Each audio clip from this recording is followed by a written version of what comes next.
প্রিয় দর্শক, সংবাদপত্রে বাংলাদেশ অনুষ্ঠান থেকে আমি রেজানুর রহমান আপনাদেরকে স্বাগত জানাচ্ছি। বিভিন্ন জাতীয় দৈনিকে প্রকাশিত খবরের বিশ্লেষণ নিয়ে আমাদের আজকের এই অনুষ্ঠানে অতিথি হিসেবে উপস্থিত আছেন দৈনিক সমকালের উপসম্পাদক কবি মাহবুব আজিজ। শুভ সকাল। আপনাকে শুভ সকাল।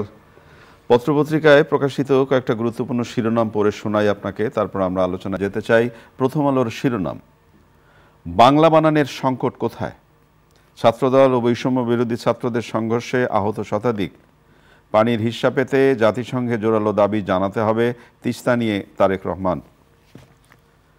দৈনিক সমকাল, রমজানের আগে দাম বাড়াতে সেই পুরনো কৌশল, বিএনপি ক্ষমতা এলে আগে তিস্তা সমস্যার সমাধান। তিস্তা প্রকল্প বাস্তবায়নে চীন প্রস্তুত। দৈনিক যুগান্তর, বায়ু বিদ্যুৎ খাতে গচ্চা 100 কোটি টাকা, পুরনো পথে হাঁটছে দুদক, প্রেষণে আসা ফ্যাসিস্ট সরকারের অর্ধশত কর্মকর্তা বহাল। দৈনিক কালের কণ্ঠ, তিস্তায় ভারতের আচরণ অন্যায্য, পার্লামেন্ট না থাকলে সংস্কারও থাকবে না, মির্জা ফখরুল। দৈনিক ইত্তেফাক, তিস্তা বাঁচাতে পদযাত্রায় অসংখ্য মানুষের ঢল। প্রসঙ্গ স্থানীয় সরকার নির্বাচন, স্থানীয় সরকার নির্বাচন জনগণ মেনে নেবে না, মির্জা ফখরুল বলেছেন। স্থানীয় সরকার নির্বাচনের বিষয়ে খুবই দ্রুত সিদ্ধান্ত, আসিফ মাহমুদ বলেছেন। বাংলাদেশ প্রতিদিন, তিস্তার পানি করুণা নয়। মানব জমিনের শিরোনাম, পানির হিস্যা কারো করুণার বিষয় নয়, তিস্তা পারে উত্তরাঞ্চলবাসীর জনস্রোত। খবরের কাগজ, পাল্টে যাবে ছাত্র রাজনীতির সমীকরণ, ছাত্রদল বৈষম্য বিরোধী সংঘর্ষ, আহত অর্থ শত। আমার দেশ, পরিবার অনুগতদের জন্য হাসিনার প্লট বন্যা। দেশ রূপান্তর, শেখ হাসিনার মামলার তদন্ত 20 এপ্রিলের মধ্যে। এসপির সঙ্গে দূরত্ব কমাতে চান ডিসি। বন্ধুত্ব চাইলে বাংলাদেশ স্বার্থ বিবেচনা করতে হবে। কালবেলার শিরোনাম, আর্থিক খাতের মামলা নিয়ে 3 সংস্থার টানাপোড়েন, তিস্তার পানির হিস্যা কারো করুণার বিষয় নয়। রূপালী বাংলাদেশ, তিস্তা বাঁচাতে পদযাত্রায় লাখো মানুষ, আসছে ভোট বাড়ছে দল। দৈনিক জনকণ্ঠ, তিস্তা বাঁচাতে মানুষের ঢল, মেঘ নয় কুয়াশাও নয়, ধোঁয়াশায় ঢাকা ছিল আকাশ। আপনি শিরোনাম শুনলেন।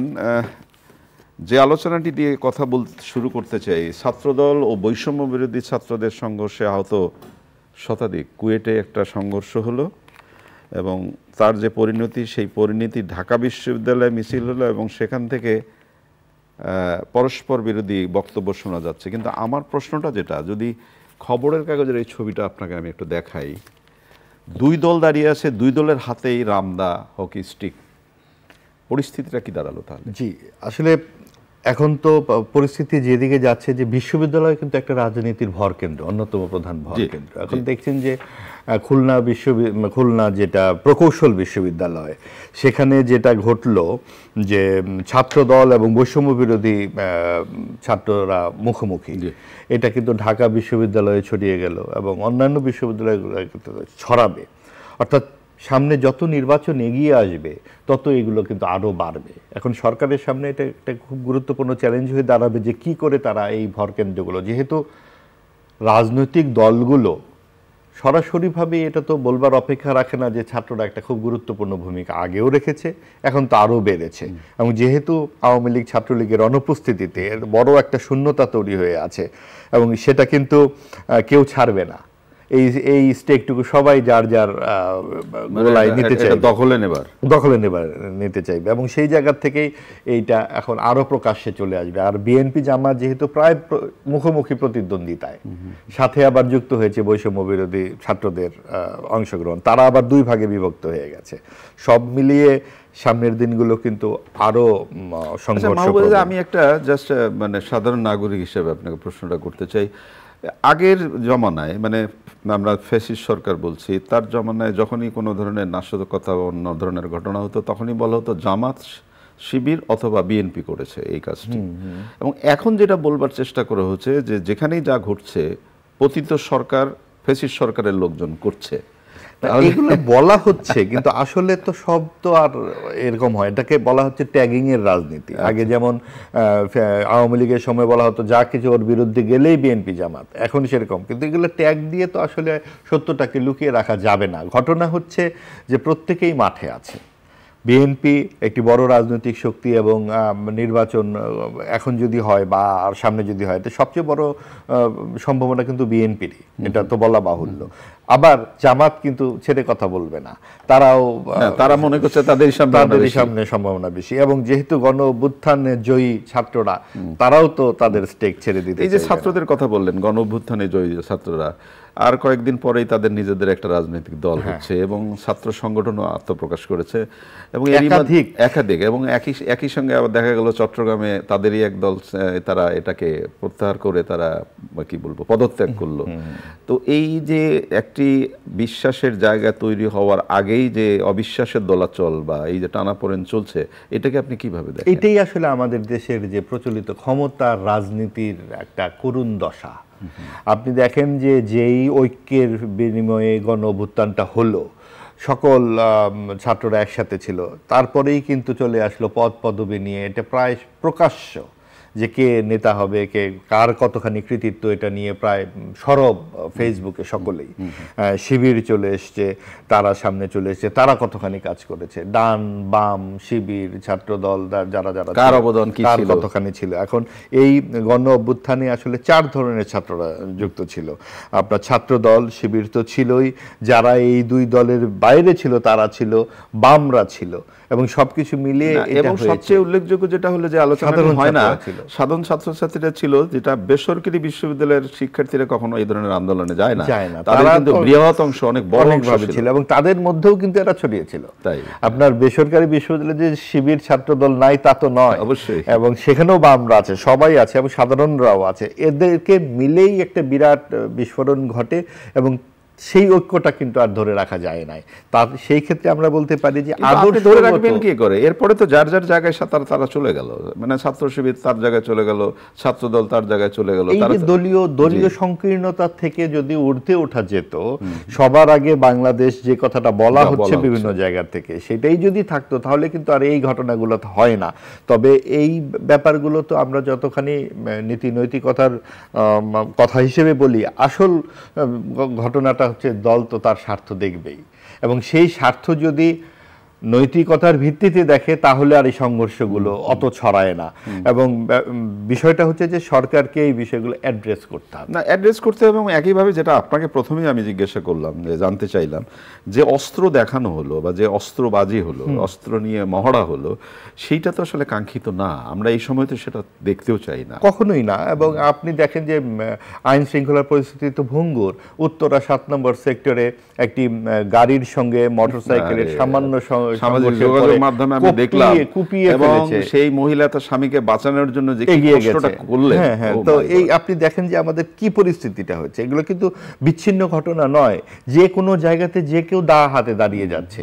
তো সরকারের, এবং আপনি নিশ্চয়ই খেয়াল করেছেন, যদি ছবিটা দেখে থাকেন, যে আক্রমণ করলো সে গাড়ি থেকে নামদাটা বের করলো, এবং 2টো কিশোর ছেলে, এবং তারা কোথায় গাড়ি পাচ্ছে। এবং ব্যাপারগুলোটা হচ্ছে, আমরা শুনলাম যে স্বরাষ্ট্র উপদেষ্টা বলছেন এটা তো ব্যবস্থা নেওয়া হয়েছে। ব্যবস্থা তো নেওয়া হয়েছে, ঠিক আছে, কিন্তু এগুলো ঘটছে কেন? আপনার আগের থেকেই আপনার কি পদক্ষেপগুলো আছে, যে এই ধরনের আইন শৃঙ্খলা যে হাতে তুলে নেবে তার বিরুদ্ধে আপনি কি ব্যবস্থা নিচ্ছেন? দৃষ্টান্তমূলক শাস্তি। এই যে কিশোর গ্যাং এর কথা বললেন, আমরা অনেকবার এই অনুষ্ঠানে আলোচনা করেছি, কোথায় কোথায় কিশোর গ্যাং আছে, কতজন আছে, কারের নেতৃত্বে কাজটা করে, সবাই জানে, পুলিশ বাহিনীও জানে। মোহাম্মদপুর উত্তরা একেবারে এটা তো ব্ল্যাক লিস্টেড হয়ে আছে। কোথাও কি আমরা কোনো যেটাকে বলি আগের থেকে তৎপরতা দেখি? কেন দেখি না? এবং এই সমস্ত ছেলেরা যারা একটা ধমক দিলে দ্বিতীয় ধমকের সামনে দাঁড়াতে পারবে না, তারা এইগুলা করে বেড়াচ্ছে, মানে এটা খুবই দুর্ভাগ্যজনক। সবার আগে দেশ, আপনি বলছিলেন সবার আগে দেশ, তিস্তা বাঁচাও আন্দোলন, জাগোবাহে কণ্ঠে সবাই, এবং এই যে তিস্তার অববাহিকায় যে মানুষগুলো বসবাস করে, আমার মানে বসত বাড়ি আমার এলাকা ওই জায়গায় বলে আমি ওই কষ্টটা জানি। বানের সময় হু হু করে পানি এসে ভাসিয়ে দিয়ে গেল, এবং খরার সময় পানি নেই, হাহাকারের মধ্যে পড়ে যাই আমরা। আপনি দেখবেন যে তিস্তার বুকের মধ্যে ওই যে এক হাঁটু পানিও নাই, এখন এক হাঁটুও পানি নেই, ওই পানির মধ্যে দাঁড়িয়ে জনগণ তাদের প্রতিবাদটা করছে। তো এখানে তিস্তা প্রকল্প বাস্তবায়নে চীন প্রস্তুত বলা হচ্ছে আজকের পত্রিকায়, এবং বিএনপি ক্ষমতায় এলে আগে তিস্তার সমস্যার সমাধান করা হবে, এবং তারেক রহমান যেটা বলেছেন, তিস্তার পানি কারো করুণা নয়। রেজা ভাই, আসলে এইটা মনে হচ্ছে কি একটা বিরাট একটা ফাঁদ, তিস্তা যেটা নিয়ে গত 15-16 বছর আওয়ামী লীগ এত কথা বলে কিছুই করতে পারেনি, এক ফোঁটা পানিও আনতে পারেনি, এবং সেটা আসলে এক ধরনের নতজানু পররাষ্ট্রনীতিরই ফলাফল।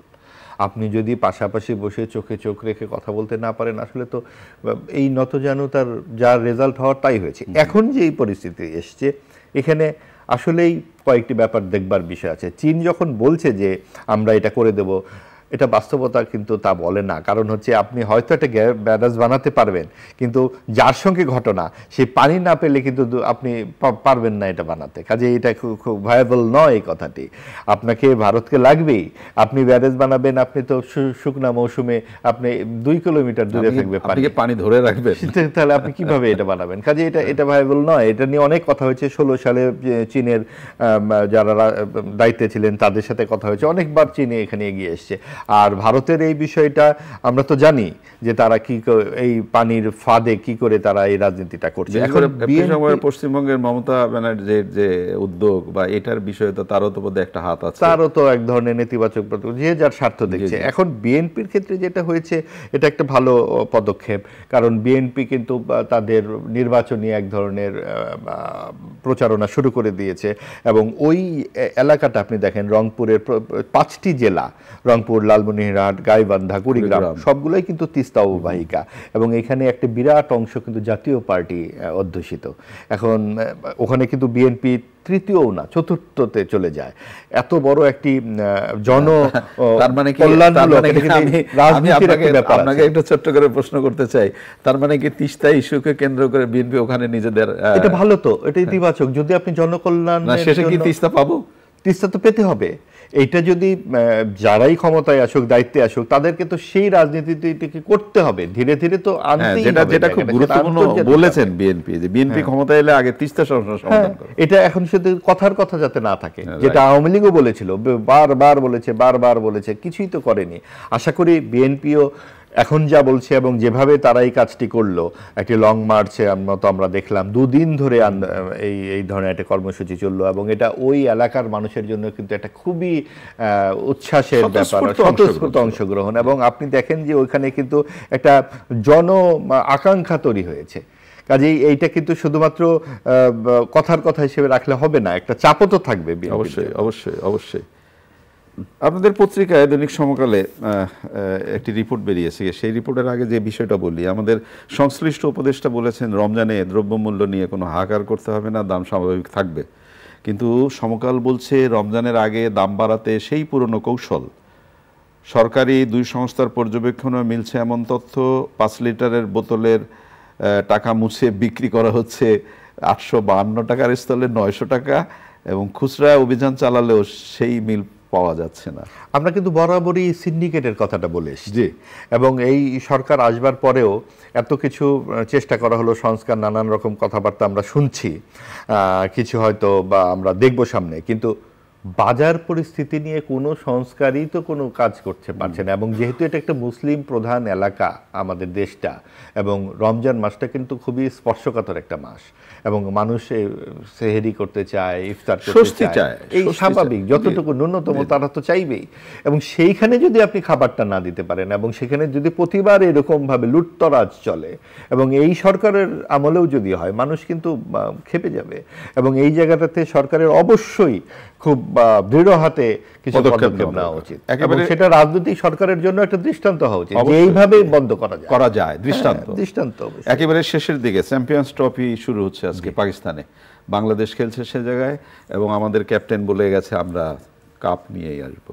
হ্যাঁ, আমরা তো আশা করব, খুব বড় আশা আমাদের, মানুষ আশা বাঁচে। কিন্তু আমাদের সাকিব আল হাসান নাই, এটা আমাদের এক ধরনের দুঃখ থেকে যাবে যারা ক্রিকেট আমরা দীর্ঘদিন ধরে এবং দেখি। তামিমও তো নাই। হ্যাঁ, তামিম নাই, কিন্তু সাকিবের যে দীর্ঘ তার যে জায়গাটা আসলে আপনি মনে আছে চ্যাম্পিয়ন্স ট্রফির এই জায়গাটিতে পাওয়ার জন্য তার যে শ্রীলঙ্কার সাথে যেই মনে আছে যে আউট করলো, এবং কি জানি বলে ওটাকে, একটা রান আউট ইত্যাদি, রানিং আউট নাকি যেন ব্যাপারটা। তো সব মিলিয়ে আমরা যাই হোক, খেলা তো খেলাই, জীবনের মতোই আমাদের এগিয়ে যেতে হবে, এবং আমরা শুভকামনা রাখবো বাংলাদেশ যাতে নিয়ে আসতে পারে কাপ। ধন্যবাদ আপনাকে। প্রিয় দর্শক, আমরা শেষে যে আশাবাদটি করলাম, ক্রিকেট চ্যাম্পিয়ন্স ট্রফি শুরু হচ্ছে পাকিস্তানে আজকে। ক্রিকেট হাসলেই বাংলাদেশ হাসে, আমরা হাসিটা দেখতে চাই। ভালো থাকবেন, আগামীকাল নিশ্চয়ই এই সময় আবার কথা হবে। খোদা হাফেজ।